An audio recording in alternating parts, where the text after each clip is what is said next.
the future of fashion. And we've been doing this for more than 10 years now. And we design collections that have smart fabrics and micro-textiles embedded into the garments so that the garments can do something amazing and magical. And when we first started, this wasn't that easy, actually, because we didn't have any materials that we would use to make our garments with, because we really didn't want to have wires inside the fashionable garment. So we had to, along the way, invent many new materials and many ways of integrating micro-technologies and textiles. And so I'm going to go through the past decade of products that we have designed and collections that we have designed and then shown at fashion weeks internationally. And the first collection we designed was the hug shirt. And the hug shirt is a T-shirt that lets you send hugs over distance. So imagine you're in London and your best friend is in Tokyo and you want to send her a hug. You put on the hug shirt, you give yourself a squeeze, and sensors in the fabric capture where you are touching, how strong, for how long. All this data goes Bluetooth into your phone and is transformed into a hug message. And when your friend in Tokyo receives the message, of course, she's wearing the hug shirt 24/7, she told me. Her shirt is going to get warm and vibrate in the same area that you touched on your shirt. So if you give yourself a little pat on the shoulder, she will feel a little pat on the shoulder. And the thing that is amazing about this creation is that we designed it in 2002, so even before starting Cute Circuit. And it was shown at Wired Next Fest in 2006. And Time magazine awarded it as one of the best inventions of the year. And the problem was that the month after, 3 million people tried to come to our website and buy it, and we only had 2. So over the years, we perfected this product, and this photo is from the 2014 collection that we showed at New York Fashion Week, so it even has a very nice design. And if you go on our Instagram feed, you can see 14 years of hug shirts in 10 seconds. We designed a garment for her for the Met Gala after she had seen one of our garments in the Museum of Science and Industry in Chicago that was a very large evening gown, hand embroidered with 24,000 LEDs. And it took us 6 months to make. And so Katie's stylist called us and said, "Oh, Katie loves your dress, so beautiful. She wants to wear it to the Met Gala." And we're like, "Oh, it sounds great. When is the Met Gala?" He's like, "Next Tuesday." And it was like a Friday afternoon. And we're like, "Well, maybe we cannot really do another Galaxy dress. We cannot do this. I mean, we would love to, but there's not enough time. Bye." And the phone rings again an hour later, and Johnny goes, "Katie's crying. You need to make this dress." And of course, at that point, even my mom on the phone from Italy, she's like, "Are you making Katie cry? You crazy?" So we did the dress. We never slept for the next 4 days. We finished the dress. We flew to New York. We literally stitched it on Katie and accompanied her to the red carpet. And just 1 second before getting out on the red carpet, she's like, "Oh, guys, this fabric is so soft." And it's like, "Yeah, it's a silk from France. It's really beautiful. And we're based in London." And now you get to hear what Katie had to say about this. Thank you. This is a company called Cute Circuit. They're from France. And I like, things that light up. I love living in the future. I feel like when Blade Runner predicted the future, I'm living in it now, So Katie became our sort of unofficial spokeswoman.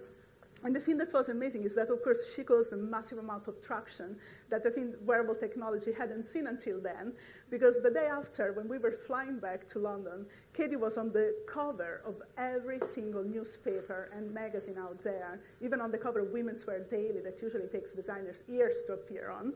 And as soon as we landed, our phone was ringing like crazy, and Selfridges called us and say, "Oh, we saw Katie's dress. We want you guys to make a mini collection for us."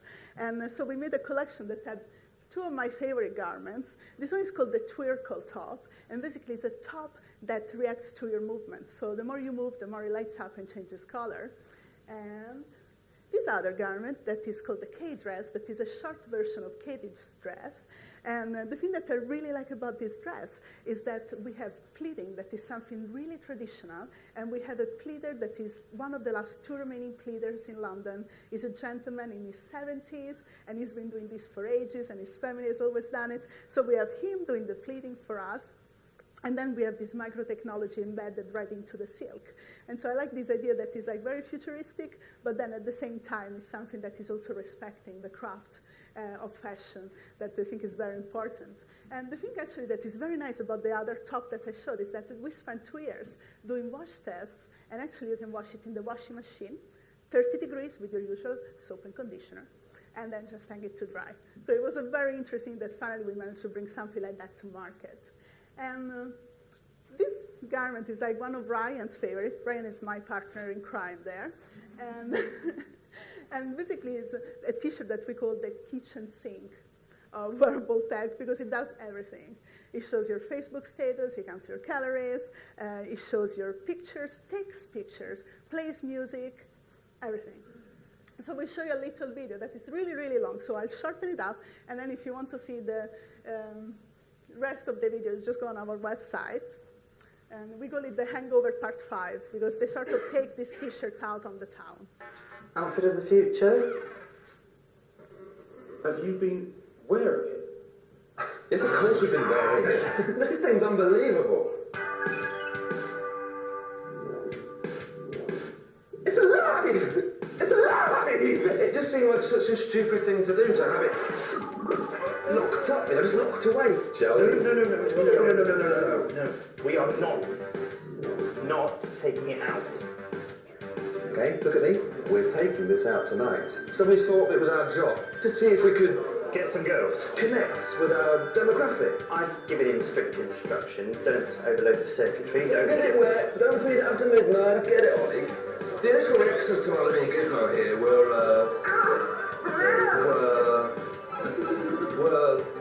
encouraging. That's when I saw the most beautiful girl. Target audience. Oops. So if you want to see how it ends, it's really funny throughout. And basically, when we designed this garment, we were like, well, it does really everything, but maybe we should do also something that is not just for guys, but it can also come into the women's wear. And so we were asked to design a garment for this beautiful lady to wear on the red carpet. And the idea was that she wanted to bring her fans with her on the red carpet. And so we designed this dress that is the Twitter dress. And basically, while she's on the red carpet, tweets from her fans from all over the world are streaming in real time on her dress. And the thing that everybody loves about this is that you can see your Twitter handle appearing at the end of your message. So obviously, everybody always goes crazy because it's like you can be on your celebrity's favorite garment, and it's a very interesting thing to do. So we'll show you a little video of this. I'm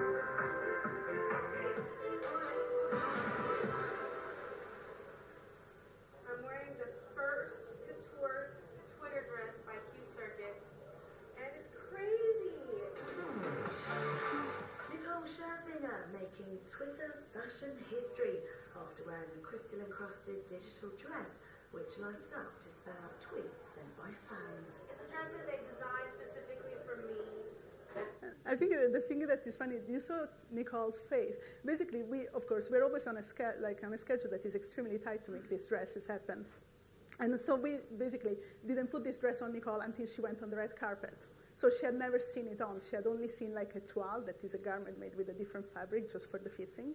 And so when she sees herself in the mirror, she's just like, oh yeah, this is crazy. And the thing that we know you want to know is I absolutely Fashion love Police. this dress, What did they regardless of think the fact about that it? It has live tweets on it.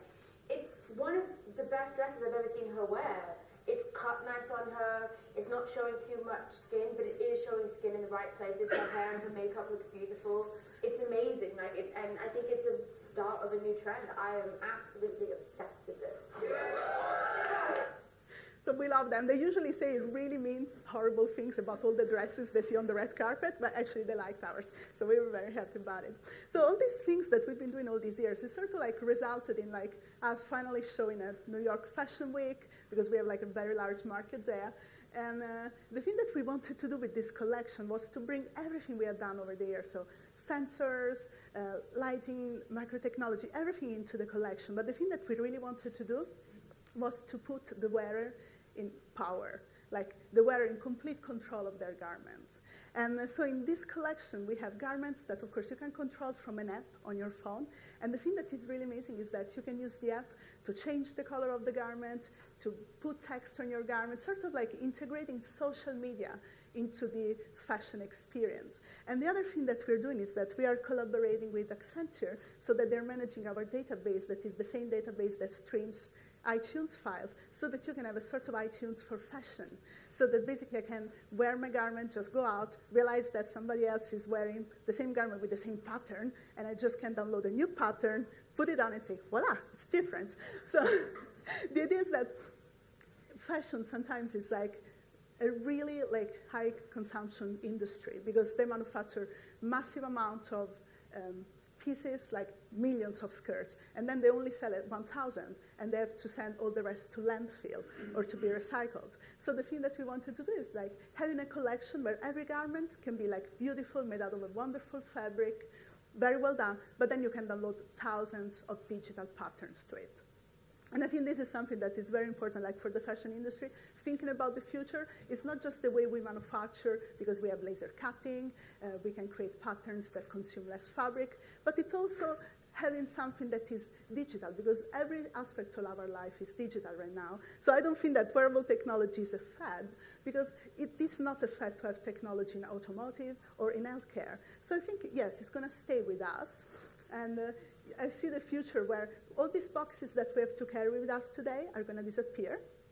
And then we're just going to go out with something that is within our garment. And of course, unless we decide that planet Earth is a nudist colony, we're still going to have to wear something when we go out of our house, especially when it's cold. Like today, I'm all wrapped up. So I think definitely the future is wearable. And I'll show you some more images. So we did like mini skirts, jackets, and then we did this really beautiful handbag. And I think the thing that I like about integrating social media into the garments is that sometimes when you go out to a restaurant, you see all the friends together at the same table reading their Twitter stream. And so they're all focused on the tiny little screen of their iPhones. But then if they're wearing something like this, you can have their tweets on your garment, and then all of a sudden it becomes a piece of interaction where everybody's chatting with everybody else and showing off what they can create. So I like this social aspect. And I'll show you the video of the fashion show.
That wearable technology looks like this.